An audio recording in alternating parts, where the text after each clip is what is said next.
আরে আব্দুল্লাহ, কেমন আছিস? আজ তোর সাথে একটা খুব সুন্দর ইসলামিক গল্প শেয়ার করব ভাবছিলাম। আলহামদুলিল্লাহ, ভালো আছি হামিদ। বল, কি গল্প? আমি শুনতে খুব আগ্রহী। এটা হলো হজরত ওমর ইবনুল খাত্তাব রাদিয়াল্লাহু আনহুয়ের সময়ের একটা ঘটনা। একবার এক লোক তার কাছে এসে নালিশ করল যে তার প্রতিবেশী তাকে বিরক্ত করে। ওমর রাদিয়াল্লাহু লোকটিকে বললেন, তুমি ধৈর্য ধরো এবং তোমার প্রতিবেশীর জন্য আল্লাহর কাছে দোয়া করো। বাহ, তারপর কি হলো? লোকটি চলে গেল, কিন্তু কিছুদিন পর আবার ফিরে এসে একই অভিযোগ করল। ওমর রাদিয়াল্লাহু তখন লোকটিকে বললেন, তুমি বরং এবার তোমার প্রতিবেশীর জন্য উপহার নিয়ে যাও এবং তাকে তোমার মেহমান হিসেবে আপ্যায়ন করো। এটা তো খুবই অবাক করা পরামর্শ। উপহার দিয়ে সমস্যার সমাধান? হ্যাঁ, ঠিক তাই।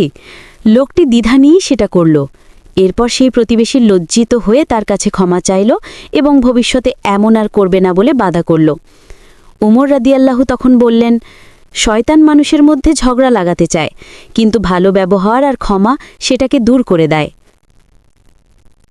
সুবহানাল্লাহ, কি চমৎকার শিক্ষা! এই গল্পটা প্রমাণ করে যে রাগ বা অভিযোগ না করে ভালোবাসা আর সহানুভূতির মাধ্যমেও আমরা মানুষের মন জয় করতে পারি এবং তাদের শুধরে দিতে পারি। একদম ঠিক বলেছিস আহমেদ।